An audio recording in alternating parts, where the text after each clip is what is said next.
الحمد لله نحمده ونستعينه ونستغفره ونؤمن به ونتوكل عليه ونعوذ بالله من شرور أنفسنا ومن سيئات أعمالنا من يهده الله فلا مضل له ومن يضلله فلا هادي له وأشهد أن لا إله إلا الله وحده لا شريك له وأشهد أن محمدا عبده ورسوله أما بعد فإن خير الحديث كتاب الله وخير الهدي هدي محمد صلى الله عليه وسلم وشر الأمور محدثاتها وكل محدثة بدعة وكل بدعة ضلالة وكل ضلالة في النار.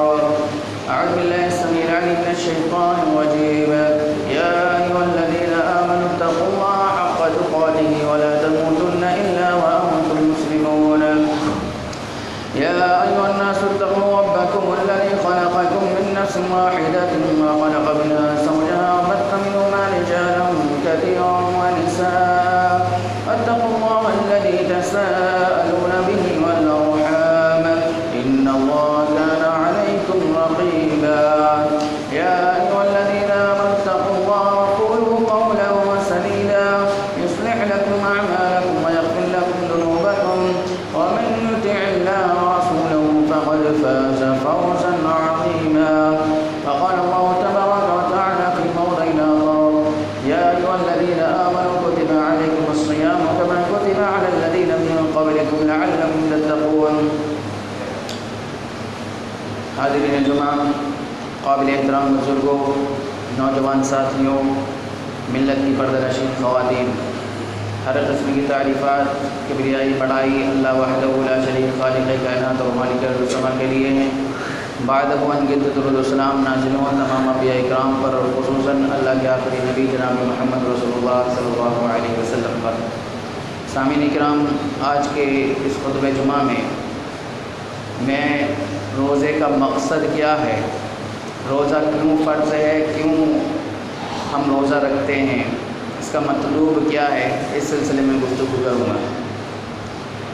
اللہ تعالیٰ نے سورہ آل عمران آیت نمبر 133 کے اندر فرمایا: وَسَارِعُوا إِلَى مَغْفِرَةٍ مِّن رَّبِّكُمْ وَجَنَّةٍ عَرْضُهَا السَّمَاوَاتُ وَالْأَرْضُ أُعِدَّتْ لِلْمُتَّقِينَ کہ لوگوں تم اپنے پروردگار کی مغفرت کی طرف دوڑو اور اس جنت کی طرف دوڑو جس کی چوڑائی آسمانوں اور زمینوں کے برابر ہے، جو کہ متقی لوگوں کے لیے تیار کی گئی ہے. تو متقی بننا، تقوی اختیار کرنا، پرہیز کرنا، پرہیزگاری اختیار کرنا، یہ ان لوگوں کا کام ہے جن کے لیے جنت تیار کی گئی ہے. اور روزے کا مقصد اللہ تعالیٰ نے فرمایا سورہ بقرہ آیت نمبر 183: یا ایھا الذین آمنوا کتب علیکم الصیام کما کتب علی الذین من قبلکم. اے ایمان والو، تم پر روزے فرض کیے گئے ہیں جس طرح سے تم سے پہلے لوگوں پر بھی فرض کیے گئے تھے. لعلکم تتقون، کس لیے؟ تاکہ تم تقوی والے بن جاؤ، متقی بن جاؤ، پرہیزگار بن جاؤ. کیوں؟ اگر متقی بنو گے، پرہیزگار بنو گے تو جنت کے حقدار بنو گے. اگر متقی بنیں گے، پرہیزگار بنیں گے، اللہ کا ڈر اپنے سینے میں رکھیں گے تو ہم جنت کے حقدار بنیں گے. کیونکہ جنت جو تیار کی گئی ہے وہ کس کے لیے؟ متقی لوگوں کے لیے تیار کی گئی ہے، پرہیزگاروں کے لیے تیار کی گئی ہے. لہذا یہ رمضان المبارک کا مہینہ ہمیں روزے رکھوانے کے لیے آیا ہے تاکہ ہم یہ روزے رکھ کر کے متقی بن جائیں، پرہیزگار بن جائیں. اور یاد رکھیں کہ ایمان کے ساتھ ساتھ تقوی بہت ضروری ہے. تقوی ایمان کے بعد بہت ہی زیادہ ضروری ہے. اگر تقوی نہ ہو تو سب کچھ بیکار ہے، ایمان بیکار ہے، ایمان کا کوئی فائدہ نہیں ہے. چنانچہ اللہ تعالیٰ نے فرمایا: یا ایھا الذین آمنوا اتقوا اللہ حق تقاتہ. اے ایمان والو، تم اللہ تعالیٰ کا تقوی اختیار کرو جیسا کہ تقوی اختیار کرنے کا حق ہے. اور ایک دوسری آیت میں فرمایا: وَأَنْتُمُ الْأَعْلَوْنَ إِن كُنتُم مُّؤْمِنِينَ. کہ تم ہی غالب رہو گے، تم ہی سربلند رہو گے، غلبہ تمہارا ہوگا، حکومت تمہاری ہوگی، سرداری تمہاری ہوگی، پوری دنیا کے حکمراں تم رہو گے، شرط یہ ہے کہ تم مومن بن جاؤ۔ لیکن ہم دیکھ رہے ہیں کہ ہم مومن ہیں، ہم مسلمان ہیں، ایمان ہمارے پاس ہے، لیکن غلبہ نہیں ہے، ہماری حکومت نہیں ہے، ہماری سرداری نہیں ہے۔ کیوں؟ کیونکہ ایمان کے بعد تقوی ضروری ہے، تقوی کے بغیر ایمان بیکار ہے۔ آج ہم مسلمان تو ہیں، مومن تو ہیں، لیکن غلبہ کس لیے نہیں؟ غلبہ نہیں ہے تو کیوں نہیں؟ کیونکہ ہم پرہیزگار نہیں ہیں، ہم متقی نہیں ہیں۔ اگر متقی بن جائیں تو غلبہ ہمارا پکا ہے۔ چنانچہ اس کو ایک مثال سے سمجھتے ہیں۔ مثال کے طور پر آپ کو زکام ہو گیا، آپ کو کھانسی ہو گئی، نزلہ ہو گیا، ڈاکٹر نے گولی دی کھانے کے لیے کہ بھائی اس کو کھا لینا، آرام مل جائے گا، لہذا آپ نے گولی تو کھائی لیکن ساتھ میں برف کا پانی استعمال کیا، آپ نے کولڈ ڈرنک نہیں چھوڑی، آپ نے ٹھنڈی چیزیں، فریج کی چیزیں استعمال کرنا بند نہیں کی، تو بتائیے آپ کا نزلہ ٹھیک ہوگا، آپ کا زکام ٹھیک ہوگا کہ اور بڑھے گا؟ تو ایمان ایک گولی کی طرح ہے، آپ کے پاس گولی تو ہے، آپ بیمار ہیں، آپ گولی تو لے کر کے آ گئے، آپ نے ایمان قبول کر لیا لیکن پرہیزگاری نہیں ہے، آپ پرہیز نہیں کر رہے، تو پھر اس ایمان کا کوئی فائدہ ہونے والا نہیں ہے۔ آپ پرہیز نہیں کرتے سود سے، آپ زنا سے نہیں بچتے، آپ چوری سے نہیں بچتے، آپ غیبت سے نہیں بچتے، آپ چغلخوری سے نہیں بچتے، آپ ایک دوسرے پر حرام مقدمے لگانے سے نہیں بچتے، آپ ایک دوسرے کی زمین پر قبضہ کرنے سے نہیں بچتے، آپ ایک دوسرے کو دھوکہ دینے سے پرہیز نہیں کرتے۔ تو اگر آپ پرہیز نہیں کریں گے تو آپ کے ایمان کا کوئی فائدہ آپ کو حاصل ہونے والا نہیں ہے۔ تو یہ رمضان المبارک کا مہینہ آیا ہے، آپ کے اوپر روزے فرض کیے گئے ہیں، کیوں؟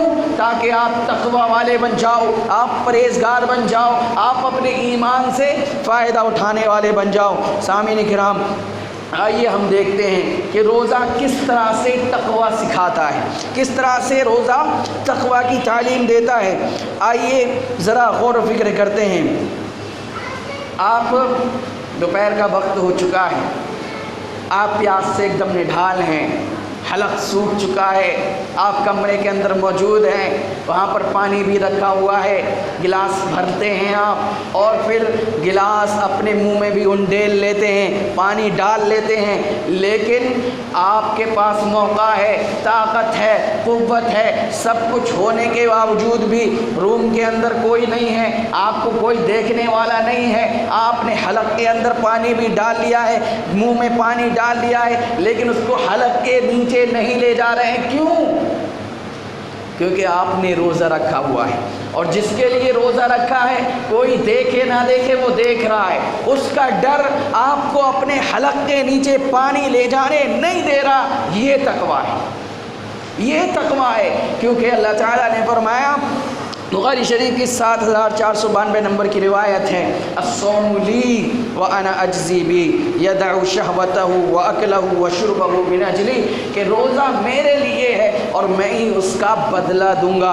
روزے کا اجر و ثواب لکھنے کی اجازت فرشتوں کو نہیں ہے، باقی اور نیکیوں کا اجر و ثواب مقرر ہے، فرشتے درج کرتے رہتے ہیں، لیکن روزے کا معاملہ ایسا ہے کہ اس کا اجر و ثواب صرف اللہ تعالیٰ کو پتہ ہے، اور کس قدر اجر و ثواب ہے میں نے پچھلے جمعے میں بتایا تھا۔ تو اللہ تعالیٰ نے فرمایا کہ روزہ میرے لیے ہے اور میں ہی اس کا بدلہ دوں گا، کیونکہ بندے نے اپنی شہوت کو چھوڑا، اپنے کھانے کو چھوڑا، اپنے پینے کو چھوڑا میری وجہ سے، لہذا روزے کا اجر و ثواب بھی میں عنایت کروں گا۔ لہذا اگر کوئی ہمارے سامنے کتنا بھی منہ بنا کر کے بیٹھ جائے اور اس کی شکل سے لگے کہ بڑا روزے دار ہے، لیکن اس کا اصل میں روزہ ہے کہ نہیں ہے یہ صرف اللہ تعالیٰ کو پتہ ہے۔ لہذا تو روزہ اس طرح سے تقویٰ سکھاتا ہے کہ آدمی کے پاس طاقت ہوتی ہے، قدرت ہوتی ہے، موقع ہوتا ہے، لیکن اس کے باوجود بھی اس کے ہاتھ رک جاتے ہیں، اس کے پیر رک جاتے ہیں، اس کی زبان رک جاتی ہے۔ کیوں؟ کیونکہ اس نے روزہ رکھا ہوا ہے، اور روزہ جس کے لیے رکھا ہے وہ اسے دیکھ رہا ہے۔ اسی طرح سے آدمی کا دل نماز پڑھنے کو نہیں کرتا، نماز پڑھنے کا اس کا من نہیں ہے، اذان ہو گئی ہے، کروٹیں بدل رہا ہے، لیکن خیال آتا ہے کہ اللہ تعالیٰ دیکھ رہا ہے، وہ فوراً اللہ کے حکم کی تعمیل کرنے کے لیے اٹھتا ہے، وضو کرتا ہے اور نماز پڑھنے کے لیے چلا جاتا ہے۔ یہ ہے تقویٰ۔ اسی طرح سے کھانے کمانے کو زیادہ کچھ ہے نہیں، غریب ہے، لاچار ہے، مزدور ہے، آفر آتی ہے بینک سے، آ جاؤ ہمارے پاس آ جاؤ، ہم سے سود کا پیسہ لے لو، تمہارے وارے نیارے ہو جائیں گے۔ لیکن وہ کہتا ہے بچے تڑپتے ہیں تڑپ جائیں، بھوکوں مرتے ہیں مر جائیں، لیکن اپنی اولاد کو حرام کھلانا گوارا نہیں ہے۔ یہ ہے تقویٰ۔ اسی طرح سے ابھی نئی نویلی شادی ہوئی ہے، رمضان سے کچھ ہی دن پہلے شادی ہوئی ہے، نئی نویلی دلہن گھر میں ہے، کمرے میں اکیلی ہے، کوئی نہیں ہے، موقع ہے، کوئی دیکھ نہیں رہا، ہم جو چاہے اپنی بیوی کے ساتھ کر سکتے ہیں، لیکن روزہ رکھا ہوا ہے۔ خیال آتا ہے کہ اللہ دیکھ رہا ہے، پھر وہ بیوی کے قریب نہیں پھٹکتا۔ یہ ہے تقویٰ۔ تو رمضان المبارک کا مہینہ یہ روزے رکھنے کے لیے اس لیے آیا ہے تاکہ ہم متقی بن جائیں، اور متقی بنیں گے تو کیا ہوگا؟ جنت کے حقدار بنیں گے، کیونکہ اعدت للمتقین، جنت متقیوں کے لیے تیار کی گئی ہے۔ سامعین کرام، اسی طرح سے رمضان المبارک میں روزے رکھنے کے لیے ایک ضروری چیز پیارے نبی صلی اللہ علیہ وسلم نے فرمایا، بخاری شریف کی 1923 نمبر کی روایت، کہا تسحروا فإن فی السحور برکہ، کہ لوگوں سحری کیا کرو، سحری کھایا کرو، کیونکہ سحری میں برکت ہے۔ اب برکت تو ہر ایک چاہتا ہے، ہر ایک چاہتا ہے کہ 10 ہو جائیں، 10 کے 20 ہو جائیں، 20 کے 100 ہو جائیں، اور اس سے بھی زیادہ بڑھ جائیں، لیکن اس برکت کو حاصل کرنے کے لیے ہم فکر مند نہیں ہیں، اس کے لیے ہمارے پاس کوئی پلاننگ نہیں ہے۔ سامعین کرام، سحری میں اللہ کے نبی جناب محمد رسول اللہ صلی اللہ علیہ وسلم نے تاخیر کرنے کا حکم دیا، فرمایا لا یزال الناس فی خیر ما داموا عجلوا الفطر واخروا السحور، کہ میری امت کے لوگ تب تک خیر میں رہیں گے، بھلائی میں رہیں گے، جب تک افطار میں جلدی کرتے رہیں گے اور سحری میں تاخیر کرتے رہیں گے۔ آج ہمارے سماج میں مولویوں نے، مفتیوں نے معاملہ ہی الٹ کر رکھ دیا ہے۔ احتیاط کے نام پر ہم سورج غروب ہونے کے باوجود بھی 5 منٹ لیٹ اذان دیتے ہیں، 5 منٹ لیٹ روزہ کھولتے ہیں، اور اسی طرح سے سحری کا وقت پتہ ہے کب تک ہے، فجر کی اذان کا وقت پتہ ہے، اذان تو ٹائم پر ہوتی ہے، لیکن ہم سحری 5 منٹ پہلے کھانا بند کر دیتے ہیں، یعنی سحری میں جلدی کرتے ہیں اور افطار میں تاخیر کرتے ہیں، بالکل حدیث کے ایک دم الٹ، احتیاط کے نام پر۔ چنانچہ اللہ کے نبی صلی اللہ علیہ وسلم نے سحری میں تاخیر کرنے کا حکم دیا ہے۔ اور کیوں ہے سحری میں تاخیر کرنے کا حکم؟ اس سے پہلے اللہ کے نبی جناب محمد رسول اللہ صلی اللہ علیہ وسلم نے جو فرمایا کہ تسحروا فإن فی السحور برکہ، کہ سحری کیا کرو، سحری کے اندر برکت ہے۔ کیوں؟ اللہ کے نبی صلی اللہ علیہ وسلم اپنی امت کو ٹرینڈ کرنا چاہتے ہیں، اپنی امت کو تیار کرنا چاہتے ہیں کہ رات کے آخری پہر میں اٹھنے کی عادت ڈالو۔ چنانچہ صحابہ کرام کو اللہ کے نبی صلی اللہ علیہ وسلم نے تربیت کیا، آپ کو صحابہ کرام کو ٹرینڈ کیا، خود بھی صحابہ کرام رات کو اٹھتے تھے، اپنے گھر والوں کو جگاتے تھے۔ پیارے نبی جناب محمد رسول اللہ صلی اللہ علیہ وسلم خود بھی اٹھتے تھے، علی کو جگاتے تھے، فاطمہ کو جگاتے تھے۔ کیوں؟ کیونکہ رات کے آخری پہر میں ہر رات اللہ تعالیٰ آسمان دنیا پر نزول فرماتا ہے اور طلوع فجر تک اعلان کرتا ہے، آواز لگاتا ہے کہ ہے کوئی جو مجھ سے سوال کرے، ہے کوئی قرض دار جو قرض کی ادائیگی کے اسباب کا مطالبہ کرے، ہے کوئی فقیر قلاش محتاج جس کو جو مانگنا ہے مانگو دیا جائے گا۔ تو پیارے نبی صلی اللہ علیہ وسلم اپنی امت کو اس آخری وقت میں اٹھانا چاہتے ہیں، جگانا چاہتے ہیں، ساتھ میں برکت کا لالچ بھی دے رہے ہیں۔ اس شفیق ماں کی طرح، اس شفیق ماں کی طرح جو اپنے بچے کو کڑوی دوا کھلانا چاہتی ہے، کڑوی دوا پلانا چاہتی ہے، پتہ ہے کہ اگر ڈائریکٹ اس کو دوں گی تو یہ اگل دے گا، الٹ دے گا، لیکن کیا کرتی ہے وہ شہد میں ملا کر کے دیتی ہے، کھجور میں ملا کر کے دیتی ہے۔ اسی طرح سے اللہ کے نبی صلی اللہ علیہ وسلم نے فرمایا کہ سحری کیا کرو، سحری میں برکت ہے، اور سحری میں تاخیر کا حکم دیا کہ عین وقت تک سحری کھاؤ، کیونکہ جب عین وقت تک تم سحری کھاؤ گے اور اور سحری کھاتے ہی فوراً جب اذان ہو جائے گی تو اب تمہارا بستر پر جانے کا من نہیں کرے گا، نماز چھوڑنے کا من نہیں کرے گا، شیطان آپ کو برگلائے گا نہیں، آپ فوراً وضو کر کے نماز پڑھنے کے لیے جائیں گے، اور جب فجر کی نماز پڑھ لیں گے تو اللہ کے نبی صلی اللہ علیہ وسلم نے فرمایا کہ جس نے فجر کی نماز پڑھ لی وہ اللہ تعالیٰ کی حفاظت میں آ گیا، اللہ کی نگہبانی میں آ گیا۔ اللہ اکبر۔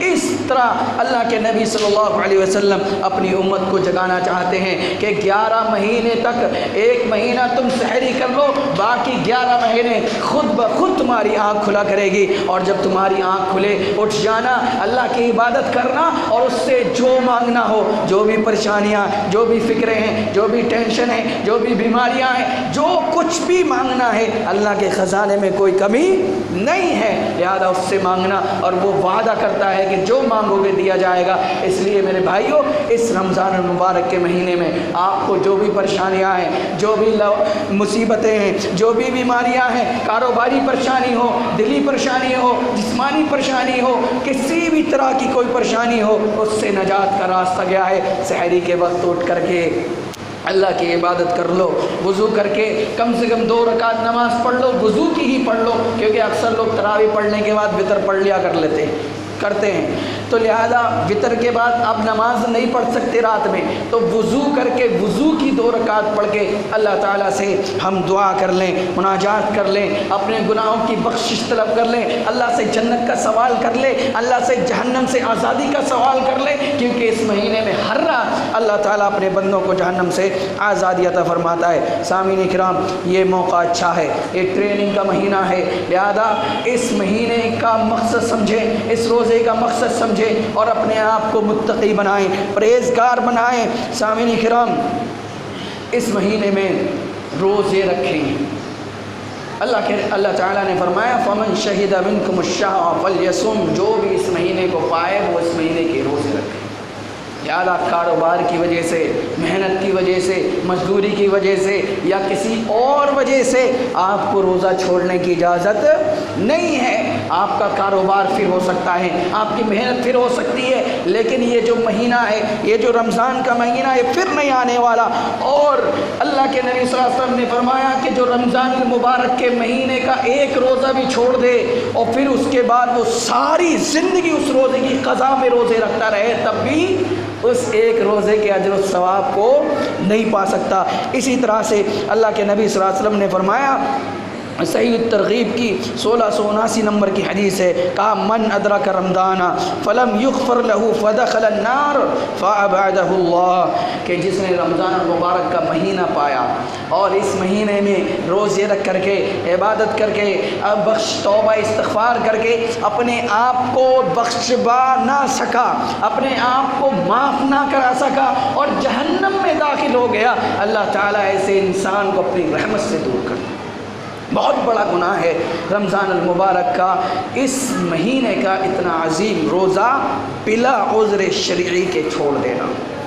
اسی طرح سے اس مہینے میں ہم خوب زیادہ صدقات و خیرات کریں، اللہ کی راہ میں خوب لٹائیں، اللہ کی راہ میں رمضان المبارک کے روزے رکھیں، حج عمرہ کا موقع ملے تو عمرہ کریں، اعتکاف کا موقع ملے تو اعتکاف کریں، قرآن مجید کی خوب تلاوت کریں، کیونکہ اللہ کے نبی صلی اللہ علیہ وسلم نے فرمایا، مسلم شریف کی 804 نمبر کی روایت ہے، اقرؤوا القرآن فإنه يأتي يوم القيامة شفيعا لأصحابه، کہ لوگوں قرآن مجید پڑھا کرو، کیونکہ قرآن مجید قیامت کے دن اپنے پڑھنے والوں کے حق میں سفارشی بن کر کے آئے گا، سفارش کرے گا۔ اور اللہ کے نبی صلی اللہ علیہ وسلم نے فرمایا کہ ایک ایک حرف پر 10 نیکیاں ملتی ہیں، ولا اقول والف لام میم حرف ولکن الف حرف ولام حرف ومیم حرف، اور میں یہ نہیں کہتا کہ الف لام میم ایک حرف ہے، بلکہ الف ایک حرف ہے، لام ایک حرف ہے، میم ایک حرف ہے، گویا کہ آپ نے الف لام میم پڑھ لیا تو 30 نیکیاں آپ کو مل گئی،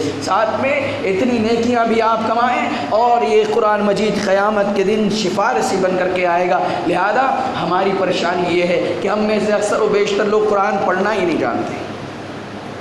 اکثر کی پریشانی یہ ہے کہ قرآن پڑھنا ہی نہیں جانتے، اور افسوس ہے ایسے والدین پر جو اتنے چھوٹے بچے جو 5 سال کے، 4 سال کے، 3 سال کے ہوتے ہیں، جنہیں قرآن کی تعلیم دینا چاہیے، جنہیں اسلام کی تعلیم دینا چاہیے، جنہیں نماز سکھانا چاہیے، جنہیں قرآن سکھانا چاہیے، ان کو ہم بھٹیوں پر جھونک دیتے ہیں بس 50 روپے کے لالچ میں، بلکہ ایک ہفتے میں بعض بچوں کو کل 150 روپے ملتے ہیں۔ میرے بھائیو، بھوکے مر جاؤ، لیکن ان 150 کے لالچ میں اپنے بچے کا مستقبل برباد نہ کرو۔ یہ بچہ 150 روپے کما کر کے آپ کو ایک دن کا کھانا تو دے سکتا ہے، لیکن آپ کے مرنے کے بعد آپ کے حق میں صدقہ جاریہ نہیں بن سکتا۔ اور اللہ کے نبی نے فرمایا خیرکم من تعلم القرآن وعلمہ، تم میں سب سے بہتر وہ ہے، سب سے عزت والا وہ ہے، سب سے معزز وہ ہے، سب سے عظیم وہ ہے جو قرآن مجید سیکھتا ہے اور دوسروں کو سکھاتا ہے۔ ہم نے آج تو عزت کا معیار ہی پلٹ دیا ہے، جس کے پاس سب سے زیادہ پیسہ ہے اس کی سب سے زیادہ عزت ہے۔ اور یاد رکھیں، ایسے لوگ جن کے پاس پیسہ ہے اور ان کی لوگ عزت کرتے ہیں تو یاد رکھیں کہ عزت ان کی نہیں ہوتی، ان کے پیسے کی ہوتی ہے۔ اور آپ دیکھتے ہوگے کہ جیسے ہی پیسہ گیا، جتنے ہواری مماری رہتے ہیں سلوٹ کرنے والے، سب دھیرے دھیرے کھسک لیتے ہیں پیسے کے ساتھ۔ تو عزت کس کی ہوتی ہے؟ پیسے کی۔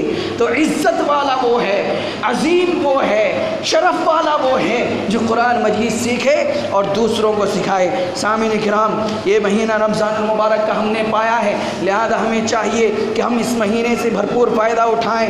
اس مہینے میں ہم خوب زیادہ ذکر و اذکار کریں، اللہ کی عبادت کریں، نوافل کی ادائیگی کریں، اور رمضان کے مہینے کو کھانے پینے میں برباد نہ کریں، دعوت میں برباد نہ کریں، افطار پارٹیوں میں برباد نہ کریں، لیڈوں میں برباد نہ کریں، کیرم میں برباد نہ کریں، سونے میں برباد نہ کریں، شاپنگ کرنے میں برباد نہ کریں، سیریل میں، فلموں میں، ڈراموں میں اور گانے باجوں میں برباد نہ کریں۔ افسوس کی بات یہ ہے کہ ہمارے مولویوں نے، ہمارے ملاؤں نے، ہمارے مفتیوں نے ہمارے ہاتھوں میں اس عظیم مہینے میں بھی جب ثواب لٹ رہا ہوتا ہے، جب ثواب بٹ رہا ہوتا ہے، خاص کر کے افطار کا وقت دعا کی قبولیت کا وقت ہے، خاص کر کے سحری کا وقت دعا کی قبولیت کا وقت ہے، آج ہمارے مولویوں نے، ہمارے مفتیوں نے اعلان کے نام پر سحری کے لیے بتانے کے لیے کہ ابھی اتنے منٹ باقی، اتنے منٹ باقی ہیں، پورے لاؤڈ اسپیکر لگوا دیے اور ان میں ڈھول تاشے بج رہے ہیں۔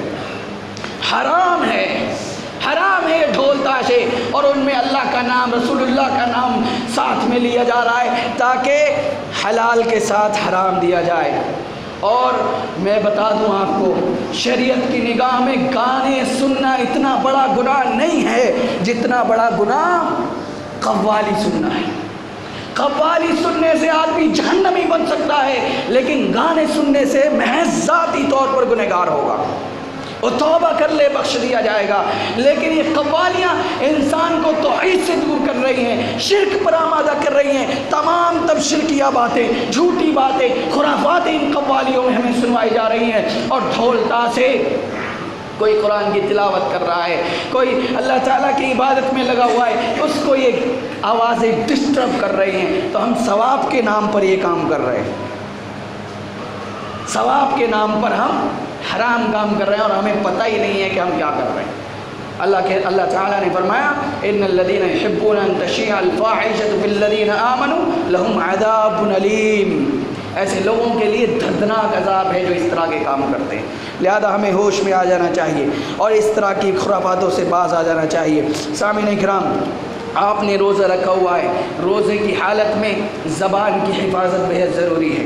آپ جھوٹ نہیں بول سکتے، آپ چغل خوری نہیں کر سکتے، آپ غیبت نہیں کر سکتے۔ مسئلہ یہ ہے ہمیں قرآن پڑھنا آتا نہیں، ذکر و اذکار میں من لگتا نہیں، 2-4 لوگ بیٹھ جائیں گے اور اس کی کرتے رہیں گے اور جھوٹ بولتے رہیں گے۔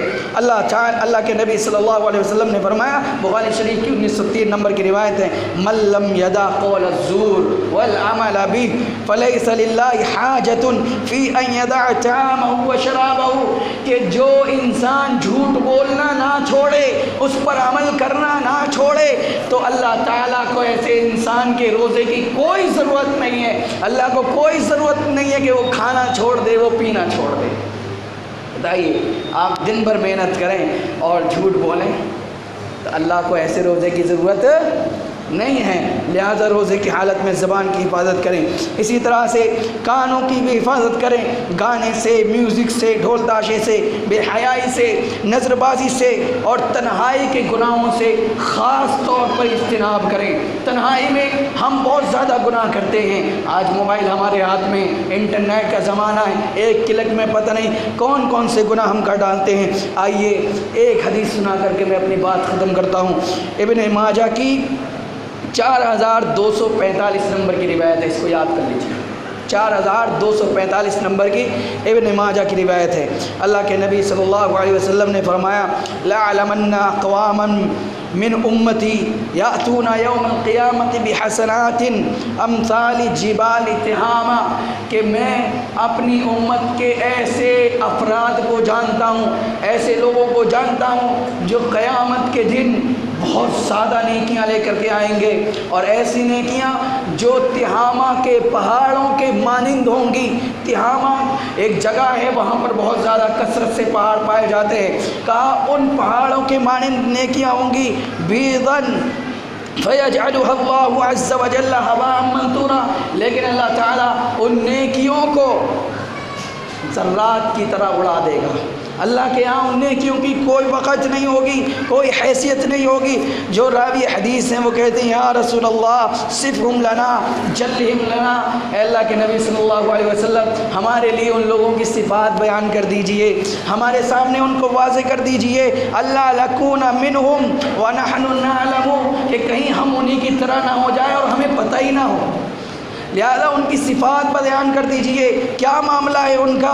کہا اللہ کے نبی صلی اللہ علیہ وسلم نے الا انہم اخوانکم ومن جلدتکم ویاخذون من اللیل کما تاخذون، کہ وہ تمہارے بھائی ہوں گے اور تمہاری جیسی چمڑی والے ہوں گے اور تمہاری طرح تہجد گزار ہوں گے۔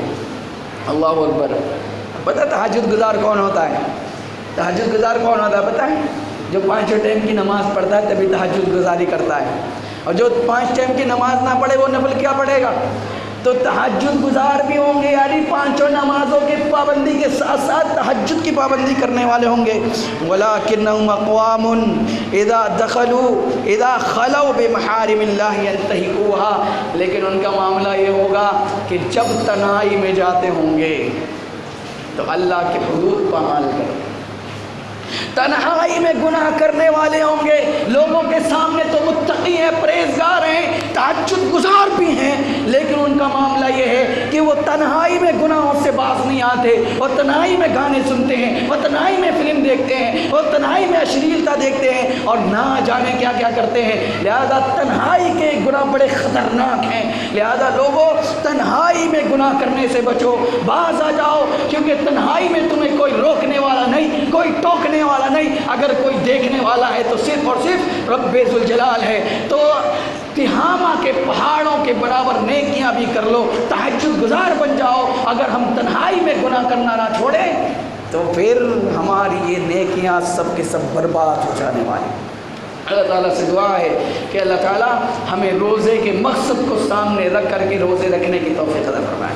اے اللہ ہمیں متقی اور پرہیزگار بنا، اے اللہ ہمیں ہر قسم کے گناہوں سے توبہ کرنے کی توفیق عطا فرما، اے اللہ ہمیں ہر قسم کے گناہوں سے بچنے کی توفیق عطا فرما، اے اللہ ہمیں روزے کی حالت میں زبان کی حفاظت کرنے کی توفیق عطا فرما، اے اللہ ہمیں اپنے وقت کو ضائع کرنے سے بچا، اے اللہ ہمیں رمضان المبارک کے اکثر اوقات اللہ تعالیٰ کی عبادت اور بندگی میں لگانے کی توفیق عطا فرما۔ اے اللہ جب تک تو ہمیں زندہ رکھ، ایمان کے ساتھ زندہ رکھ، اور تمہارا خاتمہ ایمان پر آمین۔